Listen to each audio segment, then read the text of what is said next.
Joining me now to get the vantage point from caucus and from the party itself is the Conservative House Leader Andrew Scheer. Hi, Mr. Scheer. It's good to see you again. Great to see this on the road. Yeah. A few days ago in Ottawa, today in Calgary. I wanted to start off with some questions about what to anticipate from Mr. Poilievre's speech tonight. And first off, ask you if he will speak to the issue of separatism as the sentiment exists in this province and the news that we've seen of late.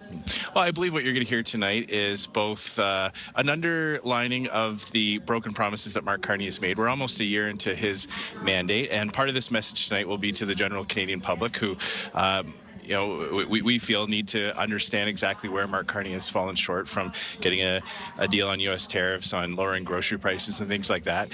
But I also think I expect you're going to see a very uplifting, hopeful message about what's to come. And part of Conservatives gathering here tonight, we take a great deal of comfort in knowing that we won the debate on the core issues. Everybody was telling us the debate on the carbon tax was over. We won that debate. Everybody was telling us that the debate on flooding our streets with harmful drugs was over. We won that argument. So I think you're going to see an inspirational, forward-looking message about how Conservatives can take that case to the Canadian people, that authentic Conservative policies will improve the quality of life for all Canadians. And as the specific question, look, every time Liberals are in power, we have national unity crises.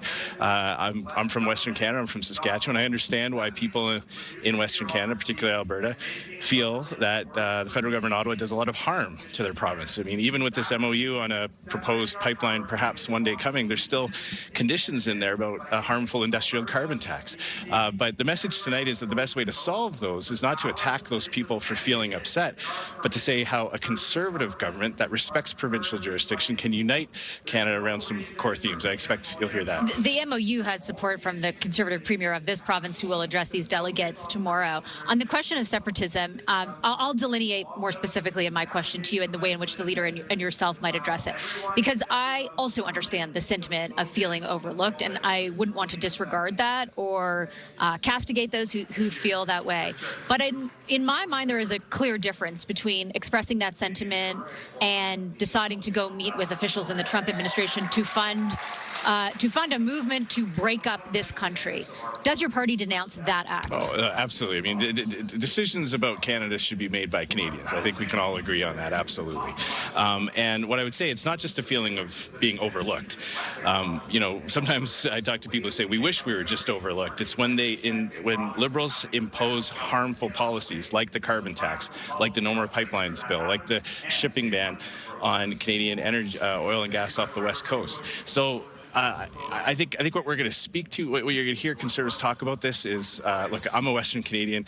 I don't want to give up on Canada. I fight for this country. I'm proud of our history and our heritage, and I believe that a Conservative government can unite all regions of Canada, including Quebec, by respecting provincial jurisdictions, including Saskatchewan and Alberta, by championing our resource sector and not forcing a harmful industrial carbon tax. I understand why provincial premiers might say, well, it's not quite as bad as what it was under the Trudeau government, but that shouldn't be the bar that we set for ourselves as Canadians. Being better, slightly less bad than Justin Trudeau shouldn't be the measure of success. But Danielle Smith isn't just saying it's slightly less bad than it was under Justin Trudeau. She's very much endorsing the MOU that she signed. And I'm wondering also, because when you were talking and you were sort of, the way the pitch from your party appears to be that this government is the same as the last government when it comes to those issues around resource development, for example. I have a number of quotes here from delegates that myself and my colleagues spoke to today. Carney is a different animal, so Poilievre will have to change his approach and be more likable because he doesn't need to be so antagonizing. If you want a good government, then you need strong opposition, and opposition needs to work with government, not just criticize. We're in a very difficult situation with the U.S. and need to be working for a solution. There's a lot of things we can do together, and I think we need to cooperate and get things done. It's not fair to characterize Mr. Carney's actions on resource development as exactly the same as Mr. Trudeau's. They quite simply have not been. Well, the results are the same. The results are the same, and that's the point. Mark Carney wrote a book defining who he is as a human being called Values. In that book, he talked about leaving oil and gas in the ground, leaving our natural resources in the ground, saying that carbon taxes have to be ever higher. I believe that what happened was Liberals realized that Liberal policies were unpopular, so they're pretending to adopt some Conservative policies, but they're not actually going to see it through. So we'll see. We'll see if a pipeline to the Pacific gets built. We'll see if an industrial carbon tax ever gets dropped.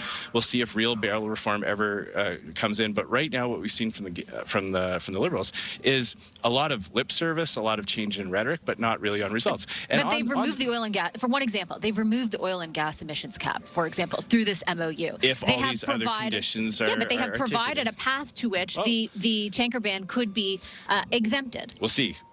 But that's not the same as Trudeau. But it's not the same outcome. It is the same outcome. To this point, it is the same outcome. We'll see what happens. We'll see. I'm not holding my breath. I don't believe that Mark Carney believes in it. I take him at his word when he wrote that book. When he wrote that book, quoting Karl Marx and talking about his core values and talking about leaving oil and gas in the ground. I believe him. I also believe that Liberals are unburdened by principle, and so they will say whatever it takes to get elected. But we'll see what actually comes and the results part of it. And the intentions, the rhetoric, you can't pay your bills with that. You can't get a job in the oil and gas sector with good intentions or a change of rhetoric. It takes results. And to this point, on the day that we are having this conversation, the rhetoric has changed, but the results haven't. What do you take from that? That's not my words. Those are the words of delegates who are here. I want to ask you specifically because, for example, I interviewed Minister McKinnon, your counterpart in the government earlier, who had a series of examples he provided in which he characterized the behavior of your party in government at this time of crisis as anything but collaborative. Your delegates here are asking for more collaboration. Will that be reflected tonight? Well, first of all, you clearly have some of those sentiments. There's over 2,000 people here. Yeah, I didn't talk to all of them. But I was surprised at how specific they were. That's why I bring it up. You may recall, I'm sure you do recall that when the Liberals said that they needed Bill C-5, rather than repeal bad Liberal legislation, they said they needed a special law to go around bad Liberal legislation that would get big projects built. We passed that. We allowed that to pass. We said, okay, we'll put up or shut up type of thing. Let's give you this legislation and see what actually comes from it. Mark Carney said we can move at he could move at unimaginable speeds. We're almost a year into his term. Not a single new project has gone through the major projects office. So where we think that the Liberal legislation will at least do no further harm, or where we say, okay, well, this is Mark Carney's offer, his solution on something like his response to the bail crisis that Liberals caused, we'll say, okay, we'll let it pass and then see what happens. But you didn't exactly do that, right? Because those bills, the bail reform bill was introduced in late October. The hate crime bill that I know you have, very specific policy concerns about was introduced in early October. There's evidence in committee of one of your MPs, for example, filibustering and talking about cats and dogs in order to delay the debate around that. There is evidence that on certain instances, your party has used the tools available to it, which I get parties in opposition do, but given the stuff that I'm hearing from your delegate about collaboration, seems to run counter to a message you're trying to sell at the same time. Well, that evidence is hearsay and is rejected because it's not true. I saw the cats and dogs comment. But what we were calling for, and there are 19, now 20 examples of this, where we came to committee and said, look, we're not going to agree on Bill C-9. Liberals want to censor religious speech and text.